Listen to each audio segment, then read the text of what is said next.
Hi friends, welcome to Janvi Kannada log. ಹೇಗಿದ್ದೀರಾ friends? ಎಲ್ಲರೂ ಚೆನ್ನಾಗಿದ್ದೀರಾ ಅಂದ್ಕೊಳ್ತೀನಿ. ಫ್ರೆಂಡ್ಸ್, ನಾನು ಇವತ್ತು ಒಂದು ಟೇಸ್ಟಿಯಾಗಿರುವಂಥ ಹಾಗೂ ಕ್ರಿಸ್ಪಿಯಾಗಿರುವಂತಹ ಸ್ನ್ಯಾಕ್ಸನ್ನು ಮಾಡ್ತಾಯಿದ್ದೀನಿ. ನೋಡಿ ಎಷ್ಟು ಕ್ರಿಸ್ಪಿಯಾಗಿ ಬಂದಿದೆ. ನೀವು ಕೂಡ ಮನೆಯಲ್ಲಿ ಈಸಿಯಾಗಿ ಮಾಡ್ಬೋದು. ಇದನ್ನು ತುಂಬ ಸಮಯನೂ ಬೇಕಾಗಿಲ್ಲ, ತುಂಬಾ ಈಸಿಯಾಗಿದೆ. ಅದಕ್ಕಾಗಿ ನಾನು ಒಂದು ಪಾತ್ರೆಯನ್ನು ತಗೊಂಡಿದ್ದೇನೆ. ಅದಕ್ಕೆ ನಾನು 1 ಕಪ್ ರೇಷನ್ ಅಕ್ಕಿಯನ್ನು ಹಾಕ್ಕೊಂಡಿದ್ದೇನೆ. ಈ ಸ್ನ್ಯಾಕ್ಸ್ ಮಾಡಲು ನಾನು 1 ಕಪ್ ರೇಷನ್ ಅಕ್ಕಿಯನ್ನು ಮಾತ್ರ ಬಳಸ್ಕೊಂಡಿದ್ದೇನೆ. ಈಗ ಈ ರೇಷನ್ ಅಕ್ಕಿಯನ್ನು ನಾವು ಚೆನ್ನಾಗಿ ವಾಶ್ ಮಾಡ್ಕೊಳ್ಬೇಕು.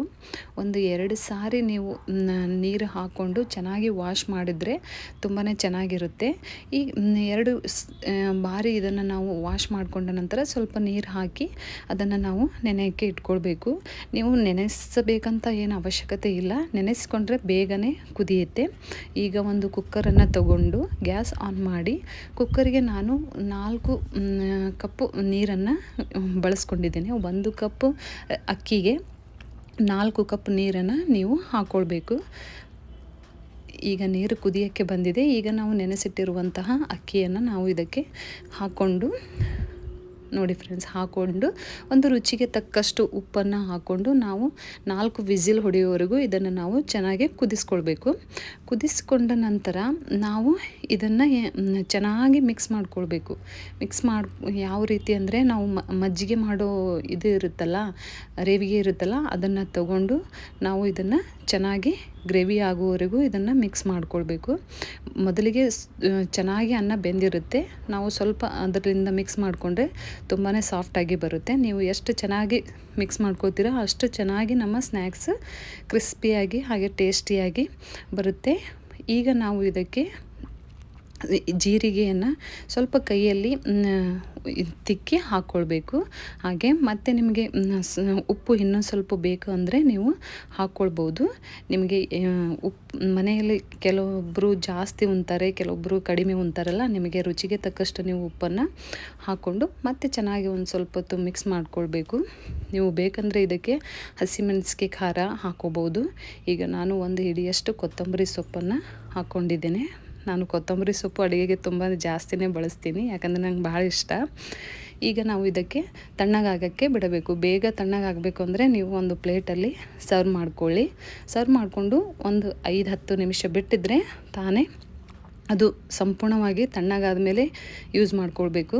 ನೋಡಿ, ನಾನು ಇಲ್ಲಿ ನೀವು ಯಾವುದೇ ಕವರನ್ನು ಯೂಸ್ ಮಾಡ್ಬೋದು. ಎಣ್ಣೆ ಪಾಕೆಟ್ ಆಗಲಿ, ನಾನು ಇಲ್ಲಿ ಉಪ್ಪಿನ ಪಾಕೆಟನ್ನು ಬಳಸ್ಕೊಂಡಿದ್ದೇನೆ. ಇದು ತುದಿಯಲ್ಲಿ ಸ್ವಲ್ಪನೇ ಕಟ್ ಮಾಡ್ಕೊಳ್ಬೇಕು. ಕಟ್ ಮಾಡಿಕೊಂಡು ಈಗ ಇದಕ್ಕೆ ಪಾಕೆಟಲ್ಲಿ ಇದನ್ನು ಹಾಕಿ ಈ ರೀತಿ ಒಂದೊಂದಾಗಿ ನಾವು ಬಿಡಬೇಕು. ನೋಡಿ ಎಷ್ಟು ಚೆನ್ನಾಗಿ ಬರುತ್ತೆ. ತುಂಬಾ ಈಸಿಯಾಗಿದೆ, ಜಾಸ್ತಿ ಎಫರ್ಟ್ ಏನು ಬೇಕೇ ಆಗಲ್ಲ. ಈ ರೀತಿ ಹಾಕ್ಕೊಂಡು ಇದನ್ನು ಒಂದು 2-3 ದಿನ ಬಿಸಿಲಲ್ಲಿ ನಾವು ಚೆನ್ನಾಗಿ ಇದನ್ನು ಒಣಗಕ್ಕೆ ಬಿಡಬೇಕು. ಇದು ತೆಗೆಯುವಾಗೂ ಕೂಡ ತುಂಬಾ ಈಸಿಯಾಗಿ ಬರುತ್ತವೆ. ನೋಡಿ ಎಷ್ಟು ಈಸಿಯಾಗಿ ಬರುತ್ತೆ. ಒಂದು ಕೂಡ ಮುರಿಯಲ್ಲ, ಒಂದು ಕೂಡ ಕಟ್ ಆಗೋದಿಲ್ಲ. ತುಂಬಾ ಚೆನ್ನಾಗಿ ಬರುತ್ತೆ. ತುಂಬ ಈಸಿಯಾದಂಥ ರೆಸಿಪಿ. ನೋಡಿ ಫ್ರೆಂಡ್ಸ್, ಎಷ್ಟು ಚೆನ್ನಾಗಿ ಬಂದಿದೆ.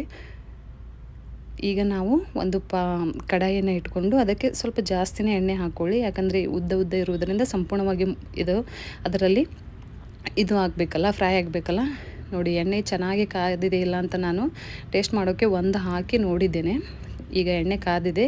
ಇದಕ್ಕೆ ಇವು ಹಾಕ್ಕೊಂಡು ಫ್ರೈ ಮಾಡ್ಕೊಳ್ಬೇಕು. ನೋಡಿ ಎಷ್ಟು ಚೆನ್ನಾಗಿ, ಒಂದು 2 ನಿಮಿಷನೂ ಹತ್ತಲ್ಲ, ಎಷ್ಟು ಚೆನ್ನಾಗಿ ಫ್ರೈ ಆಗುತ್ತೆ. ತುಂಬಾ ಟೇಸ್ಟಿಯಾಗಿರುತ್ತೆ. ನಾವು ಫೆಸ್ಟಿವಲ್ಗೆ ಹೋಳಿಗೆ ಪಾಯಸ ಮಾಡ್ತೀವಲ್ಲ, ಅದ್ರ ಜೊತೆ ತಿನ್ನೋಕ್ಕೆ ತುಂಬಾ ಟೇಸ್ಟಿಯಾಗಿರುತ್ತೆ. ಹಾಗೂ ಸಾಯಂಕಾಲ ಈವ್ನಿಂಗಲ್ಲಿ ಚಾಯ್ ಜೊತೆ ತಿನ್ನೋಕ್ಕೂ ಕೂಡ ತುಂಬಾ ಟೇಸ್ಟಿಯಾಗಿರುತ್ತೆ. ನೋಡಿ ಫ್ರೆಂಡ್ಸ್, ತುಂಬಾ ಚೆನ್ನಾಗಿರುತ್ತೆ, ತುಂಬ ಟೇಸ್ಟಿಯಾಗಿ ಇರುತ್ತೆ. ನೀವು ಕೂಡ ಮನೆಯಲ್ಲಿ ಮಾಡಿ ನಿಮಗೆ ಇಷ್ಟ ಆಯಿತು ಅಂದರೆ ನನಗೆ ಕಮೆಂಟ್ ಮುಖಾಂತರ ತಿಳಿಸಿ. ತುಂಬಾ ಈಸಿಯಾದಂಥ ರೆಸಿಪಿ ಇದೆ. ಹೀಗೆ ಇನ್ನೂ ಕೂಡ ಹಲವು ರೆಸಿಪಿಗಳು ನಾನು ನನ್ನ ಚಾನಲಲ್ಲಿ ಮಾಡಿದ್ದೇನೆ, ನೀವು ನೋಡ್ಬೋದು. ನೋಡಿ ಫ್ರೆಂಡ್ಸ್, ಎಷ್ಟು ಕ್ರಿಸ್ಪಿಯಾಗಿ ಬಂದಿದೆ ನೋಡಿ. ನಿಮಗೆ ಈ ಒಂದು ರೆಸಿಪಿ ಇಷ್ಟ ಆದರೆ ನನ್ನ ಲೈಕ್ ಮಾಡಿ, ಶೇರ್ ಮಾಡಿ, ಹಾಗೆ ನನ್ನ ಚಾನಲನ್ನು ಸಬ್ಸ್ಕ್ರೈಬ್ ಮಾಡಿ. ಓಕೆ, ಬಾಯ್, ಟೇಕ್ ಕೇರ್.